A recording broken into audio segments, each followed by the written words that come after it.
말씀과 성령으로 충만한 이 하루 되시기를 진심으로 축원합니다. 하나님의 말씀은 얼마나 아는지도 참 중요하지만 더 중요한 것은 말씀대로 살아야 복이 있는 거죠. 그래서 오늘 말씀 1절과 2절 말씀 보면 이런 의미에서 이렇게 말해요. 온 땅이여 여호와께 즐거운 찬송을 부를지어다. 기쁨으로 여호와를 섬기며 노래하면서 그의 앞에 나아갈지어다. 여기 기쁨으로 여호와를 섬긴다라고 말씀하고 있지 않습니까? 그러니까 원어 성경을 보면 이 기쁨은요 이렇게 터져 나오는 환호성입니다. 환호성입니다. 그러니까 환호성을 치며 여호와께 나올지어다. 그러니까 말씀을 얼마나 아는 것보다 중요한 것은 말씀대로 사는 것이 중요하다고 말씀드렸습니다. 이 말씀대로, 이런 의미에서 오늘 말씀대로 산다는 것은 주님 앞에 나올 때 우리가 얼마나 환호성을 치고 주 앞에 나왔는지를 점검해 보시면 된다는 것이죠. 여기 섬긴다라고 표현하고 있는데 이 섬김이요 히브리어로 아바드라는 단어고 우리가 너무나도 익숙해 있었던 영어 성경, 영어에 보면은 worship이라고 되어 있습니다. 그러니까 예배죠. 하나님이 섬긴다는 것은 예배입니다.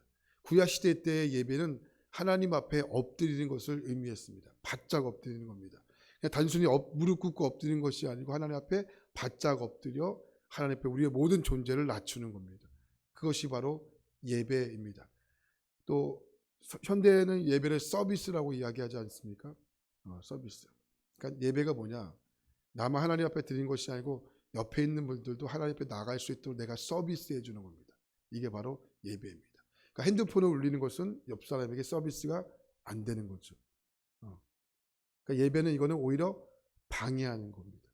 예배자의 모습이 아닌 겁니다. 그러니까 반드시 예배 올 때는 집에서부터 아침에 일어날 때 우리의 표정을 살피시고 우리의 마음에서는 환호성을 치며 예배당 문을 들어오기 전에는 핸드폰을 진동으로 하시고 그리고 들어오는 게 보다 예배다. 왜요? 예배는 엎드리고 또 환호성을 치고 옆 사람에게 서비스를 하는 것이기 때문에 그렇습니다.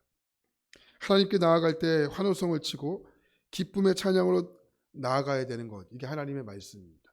그러니까 우리의 모습을 살펴보자고. 여러분들 뭐 다른 예배보다 오늘 우리가 드리는 이 예배를 한번 살펴보면, 자, 여러분 아침에 나오실 때 환호성을 치면서 나오셨습니까?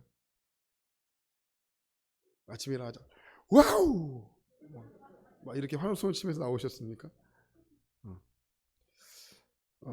근데 우리가 예배를 드릴 때 그런 환호성보다는 찢기고 또 상하고 고통스러운 마음으로 우리 예배에 나올 때가 상당히 많죠.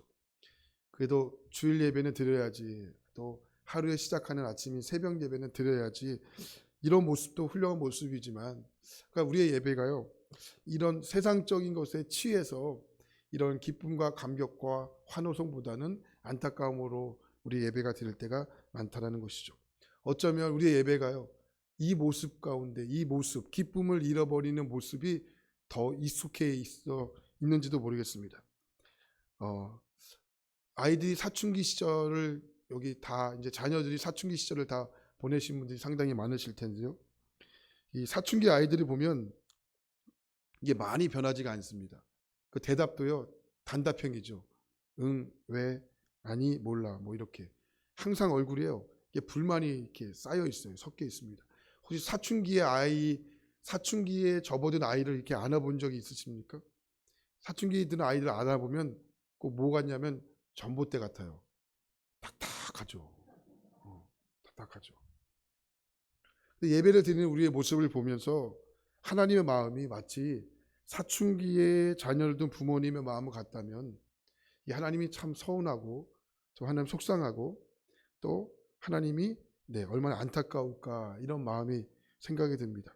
그러니까 여러분 하나님 앞에 나오실 때 여러분의 표정을 잘 살펴보시고 또 예배를 드릴 때 우리의 표정이 그렇게 밝지는 않구나, 아마 여러분들이 스스로가, 저도 마찬가지고 많이 느끼실 겁니다. 지난주까지 월드컵 예선 경기가 끝나지 않았습니까?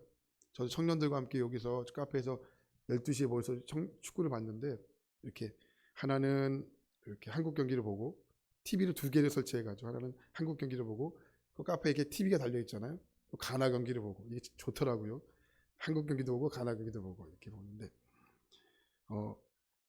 이때 청년들과 함께 이렇게 얼싸안고 막 기쁨으로 축구를 봤던 것 같아요. 근데 한 경기에서도 저의 얼굴 표정이 이렇게 수시로 바뀌더라고요. 안타깝기도 하고 감동받기도 하고 기쁘기도 하고. 근데 제가 오늘 말씀을 준비하면서 주님이 꼭 그러시는 것 같아요. 야, 내가 월드컵 때 너의 얼굴 표정을 봤어. 너 지난번에 음식 먹을 때 얼굴 표정을 봤어. 그런데 너는 왜 내 앞에 나와 예배를 드리려고 하면 얼굴 표정이 왜 이렇게 굳으려고 하니? 그러니까 제가 월드컵과 예배를 비교해 보니까 이게 확 이해가 되는 거예요. 여러분 한번 여러분들이 그렇게 좋아하는 것들과 한번 예배를 참 비교해 보세요. 여러분이 좋아하는 것들을 할 때 여러분의 얼굴 표정이 확 살아나는 것들을 경험하게 되실 겁니다. 하지만 여러분 예배를 나오실 때도 여러분들이 그렇게 좋아하는 것들과 정말로 얼굴 표정이 확 살아나는 것들과 여러분 예배를 드리실 때 여러분의 표정들을 한번 비교해 보시면 이건 누가 말하지 않아도 정확하게 이해가 되실 겁니다. 그러니까 여러분 항상 예배가 정말 환호성을 치면서 하나님 앞에 드리는 예배인지를 여러분 잘 점검하셔야 됩니다. 예배는 힘이라고 이야기하지 않습니까? 하나님은 예배하는 자들과 함께 하신다고 하셨고요. 네. 여러분 그것이 말씀이 정말 살아있는 거라면 우리는 예배 가운데 하나님 앞에 어떻게 드려야 할지를 우리는 잘 안다는 것입니다. 자, 하나님. 근데 하나님은 우리를 보시고 어떠한 분이시냐면 스바냐 3장 17절에 보면 너무 하나님 말씀하세요. 너희 하나님 여호와가 너희 가운데 계시니 그는 구원을 베푸실 전능자이시라. 그가 너로 말미암아, 이 표현이 참 좋아요. 그가 너로 말미암아 기쁨을 이기지 못하시며 참, 너를 잠잠히 사랑하시며 너로 말미암아 즐거이 부르며 기뻐하시리라. 하나님 뭐라 말씀하시냐면 하나님이 우리를 보고요 기쁨을 이기지 못하신다는 거예요. 그러니까 우리는 하나님 앞에 나와 예배하는데 그 반대의 모습을 보면 하나님이 우리를 보고 예배하시는 거예요.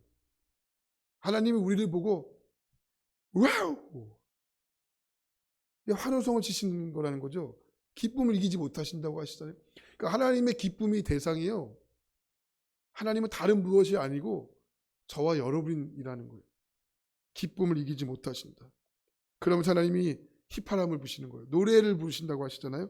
노래를 부르면서 즐거워하신다는 겁니다. 놀랍지 않습니까? 하나님의 기쁨의 대상이요 저와 여러분이라는 거예요. 왜요? 하나님의 자녀이기 때문에. 그 자녀들에게 지금 말씀하시는 거예요. 3절 말씀 보니까 여호와가 우리 하나님이신 줄을 너희는 알지어다. 그는 우리를 지으시니요 우리는 그의 것이니 그의 백성이고 그의 기르시는 양이로다. 아멘. 하나님이 우리를 만드셨다고 합니다. 여러분 하나님은 우리의 창조주라고 이야기하지 않습니까? 뭐 우리를 만드셨고요. 또 이 세상을 만드시고 해를 만드시고 달을 만드시고 하나님은 이 모든 것을 만드신 거예요. 근데 여러분 하나님의 입장에서 보자고. 하나님의 입장에서요. 사실 이게 별로 중요하지가 않아요. 하나님 입장에서는. 그런데 하나님이 나를 만드셨다. 그 이야기가 뭘까요? 그러니까 우리가 살아야 할 삶의 의미와 근거가요. 나에게 있지 않다는 거예요. 나에게 있는 것이 아니고 누구에게 있다는 것입니까? 나를 보내신 분에게 있다라는 거예요. 여기 앞에 마이크가 있잖아요. 이 마이크는요. 마이크를 만든 사람이 제일 잘합니다. 그래서 이 고장 났을 때 누구에게 가져갑니까? 마이크를 만든 회사나 만든 사람에게 가지고 가지 않습니까? 마찬가지예요. 우리를 지으신 분이 하나님이시기 때문에 우리를 가장 잘 아시는 분이 하나님이시라고. 그래서 이 아침 우리가 왜 나와야 됩니까? 우리 일을 잘하신 분이 하나님이시기 때문에 이 아침도 하나님께 맡기는 거예요. 왜? 하나님 잘하시기 때문에. 그래서 에베소 2장 10절에 보면 우리는 그가 만드신 바라 그리스도 예수 안에서 선한 일을 위하여 지으심을 받은 자니 이 일은 하나님이 전에 예비하사 우리로 그 가운데서 행하게 하려 하심이라. 만드신 바라 행하게 하려 하십니다. 그러니까 만드셨기 때문에 하나님 앞에 나와야 우리가 어떻게 살아갈 이유를 아는 거죠. 여기 우리를 만드신 바라라는 것이 있는데요. 이게요. 하나님의 작품이라는 뜻이에요. 하나님 우리를 만드셨는데 우리를 팔기 위한 상품으로 만든 것이 아닌 거예요. 작품으로 만드셨다는 거예요. 한 사람 한 사람 하나님의 작품으로 만드셨다는 거예요. 여러분 기억하시면 좋을 것 같아요. 나는 하나님이 뜻하신 계획이 있어 나를 지으셨다. 그리고 우리를 돌보시고 기르시는 분이시다. 이것을 어떻게 하라는 겁니까? 알라는 겁니다. 알라라는 것. 그런데 죄 많은 인간들이 그것을 제대로 알까요? 모를까요? 이것을 모릅니다. 동화 중에 피노키오를 다 아시지 않습니까? 피렌체 출신의 작가였던 작가가 1883년에 피노키오를 만들어요. 그 피노키오에 나오는 그 영감님의 이름이 제페토라는 영감이시죠. 제페토가 시장을 이렇게 딱 가다가 통나무 하나를 딱 이렇게 얻습니다. 그것을 가지고 인형을 만들어요. 그런데 살아 있습니다. 이것이 뭐죠? 피노키오라는 동화집입니다. 근데 영감님이요, 사랑의 마음으로 이 피노키오를 만듭니다. 근데 피노키오가요, 제페토의 말을 잘 들으면 얼마나 좋겠습니까? 근데 피노키오가요, 제페토의 말을 잘 듣지 않습니다. 그래서 유명한 이야기가 있지 않습니까? 피노키오가 거짓말하면 뭐가 길어진다? 코가 길어진다. 네. 여기 코가 길어지신 분들이 네. 근데 말썽꾸러기 피노키오 때문에 영감님이 너무 힘들어요. 근데 위기가 닥칠 때마다 요정이 나타나 피노키오를 막 도와줍니다. 근데 마지막 장면이 어떻게 됩니까? 영감님이 물에 빠진 것을 구하기 위해요. 피노키오가 물속으로 풍덩 빠집니다. 그리고 고래 뱃속에 들어가게 되죠. 꼭 요나의 이야기와 비슷하지 않습니까? 그런데 그 고래 뱃속에서 살아서 나옵니다. 그리고 착해져요. 근데 피노키오 이야기가요, 우리에게 재미있는 동화로 끝나는 것이 아닙니다. 창조주와 피조물 사이에 딜레마가 있다는 거예요. 창조주인 제페토 영감님은 기쁜 마음으로 이 피노키오를 만들었는데 피노키오는 제페토의 마음을 잘 모르죠. 잘 말을 듣지 않습니다. 하나님 우리를 만드실 때 만드신 이유들이 있습니다. 이 공통적인 의미는 하나님의 기쁨을 위해 만드셨어요. 저도 기쁨이고 여기 앉아있는 권사님, 장로님 기쁨이시고 집사님들은 다 기쁨이시고 기쁨으로 만드셨습니다. 함께 기뻐하기 위해서. 근데 그 인간이요, 그 하나님의 기쁨을 허물었죠. 죄로 말미암아. 그래서 창세기 6장을 보면 인간이 죄를 짓고 홍수가 쏟아지지 않습니까? 그 홍수가요, 저는 하나님의 눈물로 보이더라고요. 하나님의 눈물. 그 성경에서는 이렇게 표현하지 않습니까? 하나님이 인간을 만든 것을 한탄하셨다. 한탄보다는 후회가 가까우실 것 같아요. 후회하셨다. 이렇게 말씀합니다. 그래서 믿음이 깊어지면 깊어질수록 우리 가운데 생기는 것은 뭐냐면 하나님의 마음이 공감이 되는 거예요. 아, 내가 하나님 마음을 아프게 했구나. 하나님 마음이 아프게. 여러분, 우리가 철이 든다고 이야기하지 않습니까? 철이 들면 우리가 알 수 있는 게 뭐예요? 부모님의 마음을 조금 알 수 있는 것 아니겠습니까? 신앙의 철이 들면 들수록 우리는 하나님의 마음을 조금씩 알아가게 되는 겁니다. 아, 하나님의 기쁨이 내 기쁨이 되었고 하나님의 아픔이 내 아픔이 되는 거구나. 아, 죄 지으면 하나님 마음을 아프게 하는 거구나. 이것을 조금씩 알아가는 것이 신앙의 철이 들게 되는 겁니다. 그래서 하나님 오늘 우리에게 말씀하시는 거예요. 하나님 우리를 만드셨고 우리를 기르시는 분이시다. 너희는 그것을 알라라는 겁니다. 그것을 아는 자만이 할 수 있는 게 뭐냐면 기쁨의 예배라는 거예요. 환호성을 치며 알 수 있는 것. 오늘 이 아침 이 새벽 표정들을 보시니 물론 새벽이라 그렇지만 기쁨의 표정, 기쁨의 마음이 우리에게 있는지를 한번 잘 이 아침 점검해 보시고 이 아침뿐만 아니라 모든 예배를 한번 잘 점검해 보시기를 바랍니다. 여러분, 우리는 세계 어느 나라에 가 있어도 이렇게 사진을 전송하고 또 영상통화도 하고 문자 메시지를 보내고 여러분 이것이 또 돈도 옮길 수 있고 이것이 잘 되어 있지 않습니까? 근데 반드시 그때 필요한 것이 뭐냐면 이게 패스워드예요. 비밀번호. 제가 얼마 전에 패드를 이렇게 하다가 비밀번호를 까먹었어요.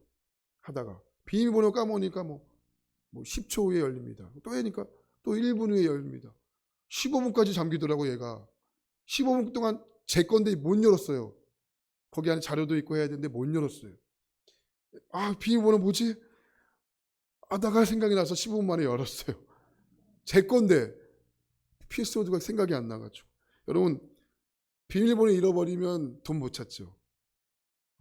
제가 은행 ATM 가보면은 이렇게 권사님들 되시는 분들이 통장을 넣어놓고 비밀번호가 생각이 안 나가지고 돈은 있는데 돈을 못 찾는 경우가 상당히 많더라고요. 여러분, 아무리 돈이 많이 있어도 비밀번호를 모르면 못 찾습니다. 마찬가지예요. 신앙이 가장 중요한 것은 하나님을 아는 것입니다. 하나님을 아는 것에 있어서 중요한 게 뭐냐면, 그게 오늘 말씀에 두 가지로 표현하는데, 그게 뭐냐면 기쁨의 예배고, 또 하나는 감사라는 거예요. 감사가 패스워드라는 거예요. 하나님 감사합니다. 모든 것이 하나님 감사합니다. 찬송가 570장 보면 이런 가사가 있어요. 주는 나를 기르시는 목자요, 나는 주님의 귀한 어린 양, 푸른 풀밭 맑은 시내 물가로 나를 늘 인도하여 주신다. 주는 나의 좋은 목자, 나는 그의 어린 양, 철을 따라 꼴을 먹여주시니 내게 부족함이 없으리로다. 진짜 너무 좋죠. 한번 불러볼까 같이? 네. 주는 나를 기르시는 목자요, 나는 주님 귀한 어린 양, 푸른 풀밭 맑은 시내 물가로 나를 늘 인도하여 주신다. 주는 나의 좋은 목자, 나는 그의 어린 양, 철을 따라 꼴을 먹여주.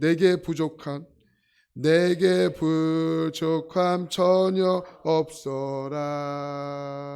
할렐루야. 5절 말씀은 이렇게 마무리돼요. 여호와는 선하시니 그의 인자하심이 영원하고 그의 성실하심이 대대에 이르리로다. 여기 인자하심, 이게 히브리어로 우리가 잘 아는 헤세드라는 단어입니다. 헤세드 많이 들어보시지 않았습니까? 사랑입니다. 근데 그냥 사랑이 아니고요, 이게 약속을 기반으로 하는 사랑입니다. 하나님의 약속은 변하지 않는다고 하시지 않습니까? 그러니까 약속을 기반으로 하는 사랑이기 때문에 하나님의 사랑이 변하지가 않는 겁니다. 그러니까 내 감정에 따라서 하나님의 사랑은 변하지 않는 겁니다. 그래서 요한일서에 보면 하나님은 사랑이시다라고 이야기하지 않습니까? 사랑의 하나님이 아닙니다. 하나님은 사랑이십니다. 주어가 바뀌지 않는 겁니다. 하나님은 사랑이시다. 근데 우리는 하나님이 수시로 바뀌죠. 우리의 감정에 따라 하나님이 바뀌지 않습니까? 어떨 때는 하나님이 사랑의 하나님이실 수도 있고요, 어떨 때 하나님이 사랑의 하나님이 아닐 수도 있는 겁니다. 근데 여러분, 하나님의 사랑은 변하지 않는 겁니다. 하나님은 사랑이십니다. 이게 맞는 겁니다. 헤세드, 언제까지요? 오늘 말씀을 보니까 인자하심이 언제요? 영원하고. 하나님의 약속된 사랑 헤세드가 영원히 변하지 않는 겁니다. 여러분, 하나님의 사랑에 이 변하지 않는 사랑을 확신하는 여러분 되시기 바랍니다. 우리가 하나님께 드릴 수 있는 것이 무엇입니까? 바로 하나님 앞에 나올 때 기쁨으로 나오는 겁니다. 그냥 기쁨이 아니다. 환호성을 치며 기뻐하는 것입니다. 오늘 하루도 하나님 앞에 기뻐하시기 바랍니다. 어떠한 사정으로 여러분 이 자리에 앉아 있는지는 저는 감히 모르지만, 여러분 이 자리에 나오실 때는 세상의 모든 것 다 내려놓으시고 하나님 앞에 기쁨으로 여러분 받으시기를 바랍니다. 세상의 무거운 짐, 세상의 무거운 덩어리가 절대로 하나님보다 클 수가 없는 겁니다. 하나님이 가장 크신 분이십니다. 이 사실만 기억하시면 여러분의 인생 가운데 승리가 있을 것입니다. 부모는요, 당장 아이를 변화시키는 것이 아니고 반드시 변화시킨다라고 이야기하는 글을 보았습니다. 하나님 여러분 인생은 당장 변화시키지 않으실지라도 여러분 반드시 변화시키십니다. 여러분 이러한 믿음으로 오늘 하루도 또 여러분 인생도 승리하시는 저와 여러분 되시기를 간절히 축원합니다. 기도하겠습니다.